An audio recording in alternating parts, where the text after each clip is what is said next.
Rich boyfriend dumped me for being a gold digger. When he learned my real net worth, he came crawling back.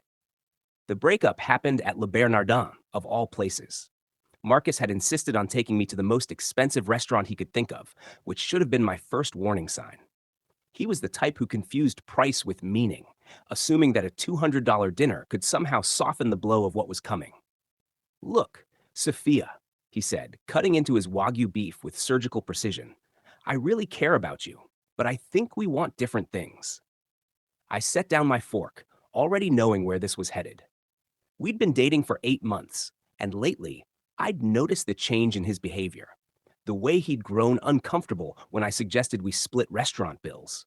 How he'd started making pointed comments about my expensive taste whenever I admired something in a store window. The subtle way he'd begun questioning whether I was with him for the right reasons. Different things how? I asked, though I already knew. Marcus shifted in his seat, his discomfort palpable. At 32, he was a successful investment banker who'd inherited his family's wealth management firm. Handsome, well educated, and completely convinced that every woman who showed interest in him was ultimately after his money.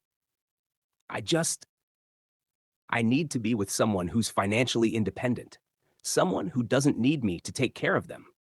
He paused, clearly rehearsing his next words. I think you're wonderful, but I can't be in a relationship where I'm constantly wondering if you love me or my bank account.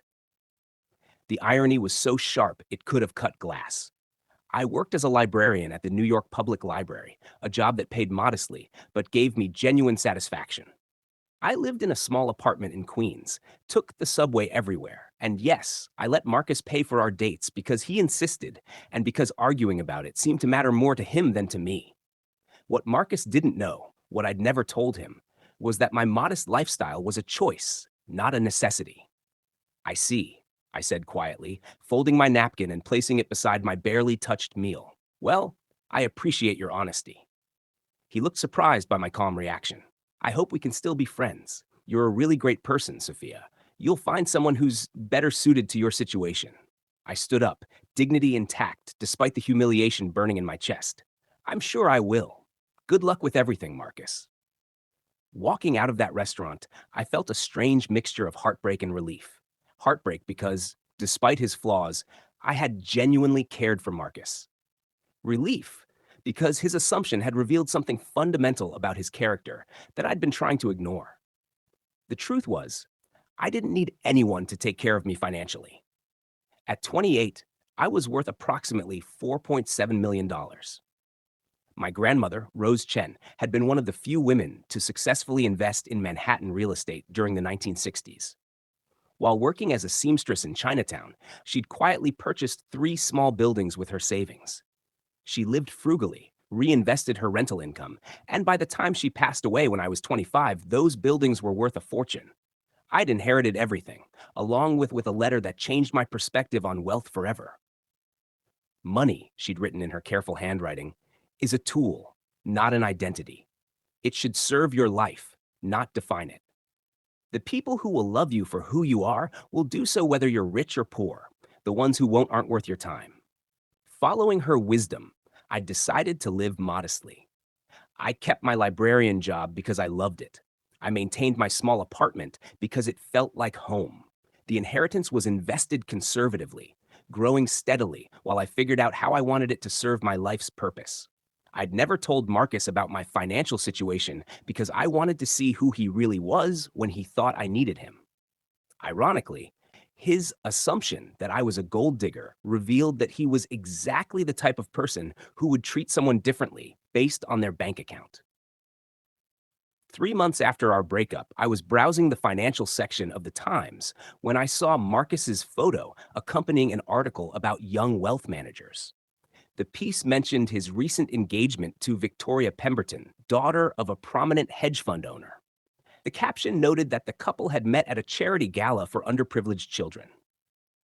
I couldn't help but smile.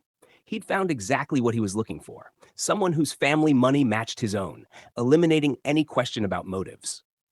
I hoped they'd be happy together. Life moved on. I threw myself into a project that had been growing in my mind since grandmother's death. Using part of my inheritance, I started a foundation focused on financial literacy for young women. We offered free workshops, mentorship programs, and small grants for women starting their own businesses. The foundation operated out of a modest office space, and I continued working part time at the library while managing our programs. It was deeply satisfying work that honored both my grandmother's legacy and my own values. That's how Marcus found me, 18 months after our breakup. I was leading a financial planning workshop for recent college graduates when he appeared in the doorway of our conference room. My assistant had apparently stepped away from the front desk, leaving him to wander in unannounced. Sophia? He looked confused, taking in the professional setting, the whiteboard covered with investment terminology, and the 20 young women hanging on my every word about compound interest. Marcus. I maintained my composure, though my heart rate spiked. I'm in the middle of a session. Can this wait? Of course. Sorry. I'll wait outside. I finished the workshop, my mind racing. What was he doing here? How had he found me? When I emerged 30 minutes later, he was pacing in our small lobby, studying the framed photos of our scholarship recipients and the mission statement painted on the wall. Nice place, he said, genuine surprise in his voice. I had no idea you were involved in all this. There's a lot you didn't know about me, I replied evenly. What can I do for you, Marcus? He looked uncomfortable, the same expression he'd worn at Le Bernardin, but for entirely different reasons. I've been thinking about us a lot lately, about how things ended. Have you? I kept my voice neutral, professional. Victoria and I broke up 6 months ago, he continued. It made me realize some things about myself, about what I really want in a relationship. I waited, saying nothing. I was wrong about you, Sophia. About your motivations, about who you are. I've been doing some research since I found out about your foundation, and I know about your grandmother's real estate holdings. I know about your inheritance. There it was, the real reason for his visit. Ah, I said, and now that you know I don't need your money, you've decided I might be worth reconsidering? His face flushed. It's not like that.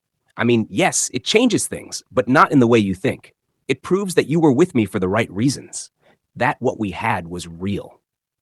I studied his face, seeing the same man who'd been so confident in his assumptions 18 months ago. The same person who'd reduced me to a stereotype based on my modest lifestyle and willingness to let him pay for dinner. You know what the saddest part is, Marcus? I said gently. What we had was real, at least on my side. I never cared about your money.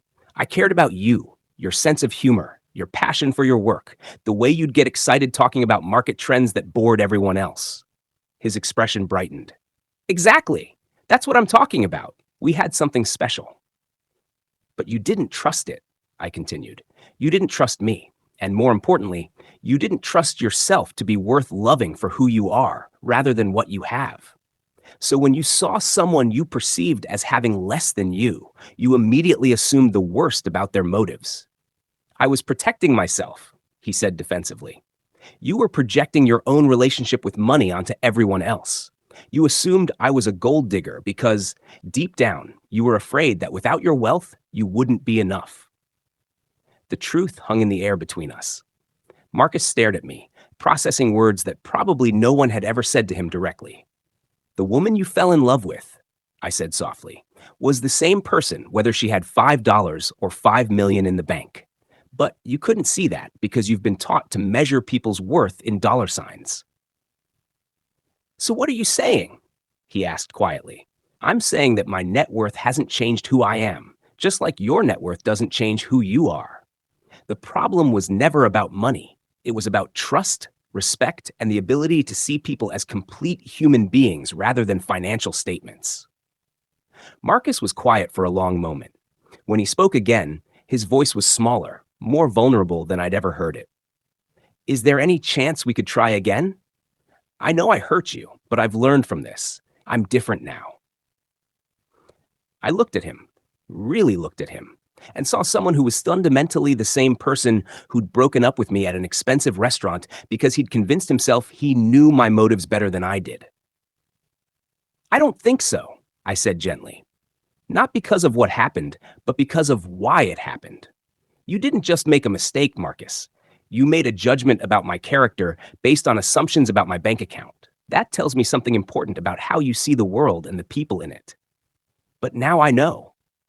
Now you know I have money, so now you respect me. Can't you see how problematic that is?"